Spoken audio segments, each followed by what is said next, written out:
ট্রাইব্যুনালে আছেন আমাদের সহকর্মী মাইনুল মারুফ। আরও তথ্য নিয়ে তিনি আমাদের সাথে যুক্ত হচ্ছেন। মাইনুল, নিশ্চয়ই শুনতে পাচ্ছেন আমাকে। রায়ের সর্বশেষ কি তথ্য রয়েছে আপনার কাছে, আর আইনজীবীরা আসলে আজকের এই রায় নিয়ে তাদের প্রত্যাশার কথা কি বলছেন? আদালত প্রাঙ্গণের তথ্য জানবো আপনার কাছে।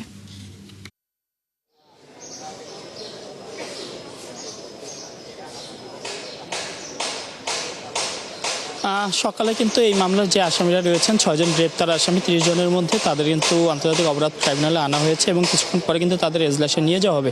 এবং আবু সাঈদের এই হত্যা মামলা ঘিরে কিন্তু সারা দেশের আগ্রহ ছিল যে এই ঘটনার কি দাঁড়ায় শেষ পর্যন্ত। সেই অনুযায়ী কিন্তু আজ এখানে কিন্তু গণমাধ্যম কর্মীরাও রয়েছেন, পাশাপাশি কড়া নিরাপত্তা ব্যবস্থা গ্রহণ করা হয়েছে ট্রাইব্যুনাল চারদিক ঘিরে।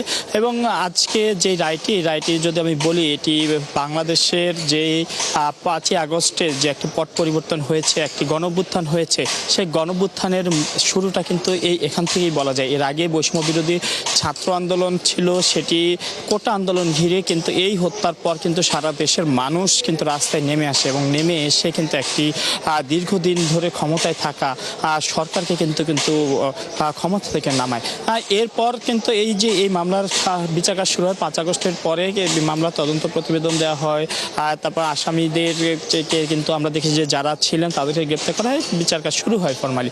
এবং যাদেরকে গ্রেপ্তার করা হয়েছে এখন পর্যন্ত শরীফুল ইসলাম, সাবেক প্রক্টর রাফিউল হাসান রাসেল, সাবেক সহকারী রেজিস্ট্রার মোহাম্মদ আনোয়ার পারভেজ, চুক্তিভিত্তিক সহকারী আমির হোসেন, সাবেক এসআই যাকে মূলত এই গুলির ঘটনায় অভিযুক্ত করা হয়েছে, সুজন চন্দ্র রায়, তিনিও ওই সময় ঘটনায় আমির হোসেনের পাশেই ছিলেন, এবং ইমরান চৌধুরী আকাশ, যিনি ছাত্রলীগ নেতা। এই 6 জন কিন্তু গ্রেপ্তার রয়েছেন এবং তাদের সম্মুখে কিন্তু সাক্ষ্যগ্রহণ হয়েছে। এই মামলায় মোট 25 জনের মতো সাক্ষ্য দিয়েছেন। এবং এই 25 জনের মধ্যে যদি আমি বলি যে আবু সাঈদের সহপাঠীরা ছিলেন, যারা আন্দোলনে আবু সাঈদের পাশে দাঁড়িয়ে আন্দোলন করেছেন, তারা চিকিৎসক ছিলেন। এবং যারা এই ঘটনার চিকিৎসক যিনি আবু সাঈদের ময়নাতদন্ত করেছেন, তিনিও কিন্তু এই মামলায় সাক্ষ্য দিয়েছেন।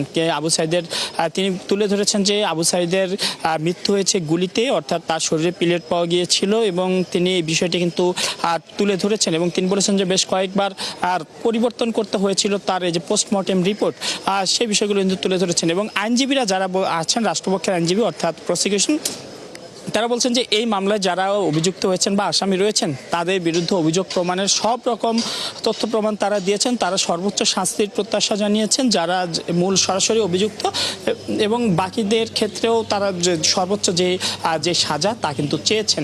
এবং আর কিছুক্ষণ অপেক্ষা, তারপরে হয়তো জানা যাবে যে জুলাই আন্দোলনের মোড় ঘুরিয়ে দেওয়া যে হত্যাকাণ্ড ছিল, আর শহীদ আবু সাঈদ হত্যা মামলায় আসামিরা কি সাজা পেতে যাচ্ছেন। লাবণী। মাইনুল, ধন্যবাদ আমাদের সাথে যুক্ত থাকার জন্য। আপনি থাকুন সেখানে। নিশ্চয়ই আমরা এই হত্যা মামলার রায়ের আপডেটের যে কোনো তথ্য আপনার মাধ্যমে দর্শকদেরকে জানানোর চেষ্টা করব।